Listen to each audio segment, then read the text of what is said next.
Ay!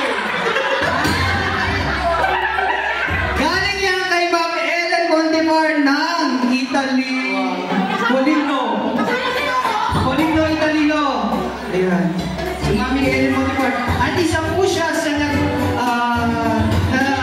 napag-meet po sa amin, na nagbigay din ng konting biyaya sa atin. Noong mga panahong nanaliligaw ako. Saan ka ba naligaw? Nang may nanadya na maligaw ako. Maraming salamat kay Mami Ellen. Sana hindi ko ginawa. Kung alam ko lang, hindi na ako pumunta. Ako kasi bawang ginagawa kasalanan sa inyo. Bakit niyo ginagawa siya ako? And thank you so much sa mga guardian angels ko. Kay Mami Cherry, ayan. May mention ko na pero sobrang pasalamat ako. Sa mismo nila, din na si Mami Gina. Kay Mami Ern, ng guardian mismo rin guardian angels. Sa lahat po ng 6 titas. Hindi po sa pero sobrang po ako nagpapasalamat sa lahat ng yun. At saka sa mga namit ko doon sa Milan, Italy, sa Germany. Sa Milan po, sa Italy, maraming salamat.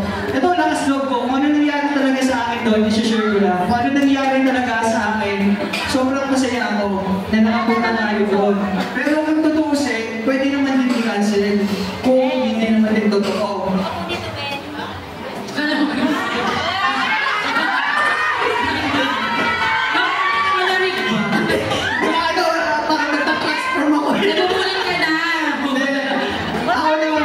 Sabi ko na nga, kasi ito na yung moment, naihanan ko ng moment. Kahit sino naman, di ba, pag may ginawa tayo, o may ginawa ang isang tao sa sarili natin, di ba, nagpapasalamat tayo. Tama ba? Ayun ay way lang ng pasasalamat na appreciate natin yung binigay nila. Hindi biro, bunso. Ako na yung nagsasabi sa kanila, pasensya na, dahil nalagay kayo sa ganito, pasensya na, hindi ko alam. Wala talaga ako idea sa lahat ng plano o ginawa sa akin. Pero okay lang. Nakauwi na ako dito at okay lang. Walang sama ng loob kasi hindi ko naman masisisi kung gano'n ang ginawa sa akin, di ba, mga bunso? Pero naawa din naman ako sa sarili ko, at sa kapatid ko, at saka sa mga tao na nag-effort din sa akin. Pero sana, kumbaga parang, tingnan natin yung naibigay na effort ng tao, kung sino ka man. Bigyan naman natin ng konting konsiderasyon yung mga taong tumulong. Kasi that time, gusto ko na umuwi, mga puso, tapos tumulong. Awa na ako sa sarili ko, tsaka hindi ko deserve. Ang gano'n, at kahit sino, hindi deserve na kahit sino. Ang gawin yung bagay na ito. Ilagay po natin na magkaroon tayo ng respeto sa sarili, respeto sa kapwa. Huwag natin ilagay yung sarili natin para maging makilala o kahit basher ka, maging bida-bida ka, o magpakabida ka. Pwede ka maging bida in a nice way. Kung maganda lang yung trato ko. Ang lakas sa loob ko, nasyaki ko, di ba? Gusto ko talaga ng pero nakagin ko yung sarili ko na iniyak ko na siya doon. Iniyak ko na, pero tapos na yun. Pero masasabi ko sa inyo, Mami, kung sino ka man, sana naging masaya ka. Kung ganun yung plano mo, sana maging maayos yung buhay mo, yung maging health mo. Kasi ang daming excuses ang daming excuse na ang daming tao naging involved. Na minsan nakakapagsalita na siya ng hindi maganda.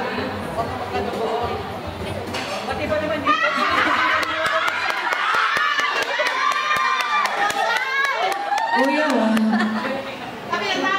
ito, gusto ko lang ilabas.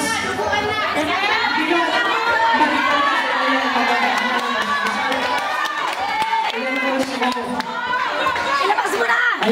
Ilabas mo na! Ilabas mo. Ako yung tao na marunong rumispeto, marunong makisama, na kahit indown ako ng tao, wala akong ipapakutang hindi maganda sa inyo. Pagdalasan ko kayo. Pero, kung gagawa rin lang kayo ng hindi maganda sa inyong kapwa, para iligtas yung sarili nyo, para iligtas ang sarili nyo sa kahihiyan, o kung ano man sasabihin ng galing sa inyo, huwag na huwag mong gagawin yan. Magkaroon tayo ng importansya at pagmamahal sa kapwa. Hindi mo nilalagay ang sarili ko. Ito na ngayon.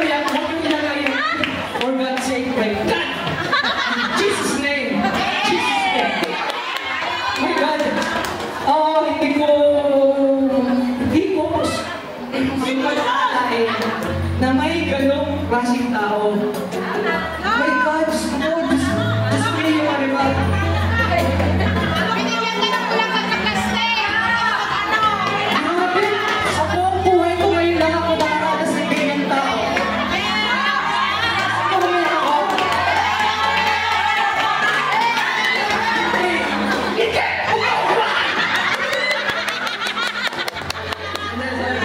Hindi ko to, parang enough na yun. Enough na yung ginawa mo sa isang tao na to. Mamaya may stress. Napakabuti ko sa iyo, napakabuti ko sa iyo. Bakit yung ginawa? Bakit yung ginawa? Ginawa na eh. Hindi ko lubos na isip sa inyo bakit yung ginawa.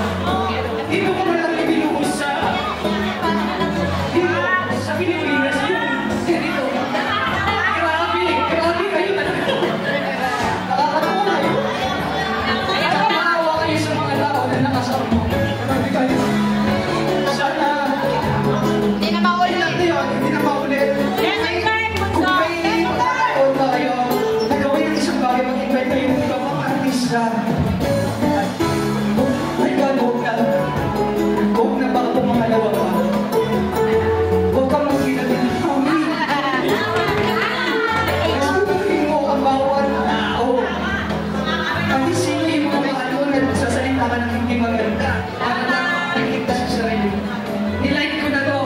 My God, hindi ko kayang hindi ilabas to. Kinit ko na to ng ilang araw. Para akong namamalimos loob ng ano. Kaya ko naman. Hindi naman sa pag-ano. Kaya ko yung pumunta ko doon kasi kaya ko naman. Kaya ko gusto sa yung sarili ko, yung kapatid ko. Pero naawa ako doon sa mga tao na ibon. At naawa din ako sa lahat ng mga nagmamahal. Tulad ninyo kasi iba't iba yung mga message reaction na ginawa sa akin. Marami na tikman. Gusto ko, sinabi ko ito kasi ayoko ilagay ng ibang tao na magpaganda tayo dyan. Sa lahat ng mga nangyari sa buhay ko, hindi ako nagsasalita. Pero ngayon, gusto kong sabihin sa iyo, sa mga previous na mga tao na gumawa ng hindi maganda sa akin, hindi rin ako nagsalita. Pero this time, sana matapos na. Sana hindi lang ako. Kung may mga tao pa na medyo makikilala pa sa social media, sisigat pa sila. Kung ano man, sana yung mga tao ang pupuntukan ng hindi maganda kung kwento yung tao. Kasi hindi nyo alam, ang isang tao, pag ginawa niya ng hindi maganda at hindi kaya yung mga tao na yun, baka ma-depress. Diba? Baka ma-depress at maging kinilin nila yung sarili nila yung buhay nila. Diba? Sana yung mga tao na nanonood, gamitin natin ang magiging influencer natin na magbigay tayo ng inspirasyon sa tao. Maging inspirasyon tayo ng nakararami, hindi maging problema ng limulang. Yan po ang tinatawag na influencer. Ang sarap pakinggan na minsan mag-i-strike yung mga tao sa inyo para i-follow kayo. Makikita nila na puro positibo yung binibigay nyo sa kapwa o kung sino man. Pero makikita ninyo, pag paano ninyo mag-strike nyo puro negatibo, hahawaan na kayo. Lahat kayo negatibo. Lahat hindi na kayo makakaahon o makakabangon sa lubog ng inyong kahirapan. Maging positibo lang tayo sa mga. At huwag yung kakalimutan na buti na lang malakas ang kapit ko sa Panginoon. Kung hindi, baka doon pa lang. Nakrong-krong na. Nako. Nako. Nako. Pero hindi ko kaya gumawa o dumante sa isang tao. Pag-pray na lang natin yung mga tao. Pag-pray na lang natin kay Lord kasi lahat ng bagay, pag dinaan natin sa dasal, lahat yun, ibibigay sa amin ito. And thankful ako kay Lord, sabi ko nga, ginawa tayo ng hindi maganda ng Panginoon sa inyo. Binuusan na tayo ng biyaya. Binigyan tayo ng mga instrumento para igay tayo at tulungan tayo. Which is yung mga guardian angels ko na nandoon. Diba? Bigalaw siya po kay Mother Earth, Mother Moon, Mother Deck. Ayan, sila po yung ating mga tumulong po sa atin na nag-ibig. Thankful din ako na maganda yung aming journey ng mga panahon na yun. Pero as much as possible, hiya na ako. Kasi sila gustong ibigay lahat para maging masaya ako. Hindi masaya ako. Ako naman, parang sinasabi ko sa sarili ko, huwag na. Kasi Instead na yung iba ang nagbigay ng, alam mo yun, napasiyahan na yun, pero iba yung nagbigay. Pero yun na nga, naging masaya naman tayo, naging maayos naman, at yun lang ang sasabihin ko, huwag na tayo lumawa ng hindi maganda sa ating kapwa. Por favor, miya mo. Ha? Maniwala kayo, pag mawala kayo ng purihan sa ating kapwa, More blessings. asahan ninyo, more blessings sa inyo. As in, maniwala kayo, Diyos Pia Marimar, example na lang ang buhay ko kung gaano naging mabuti sa akin ang Panginoon. Example na lang na kahit anumang pagsubok na binibigay ng Diyos sa akin, nandito pa rin ako kumakanap sa inyo at nakikita nyo kung sobrang tibay ko.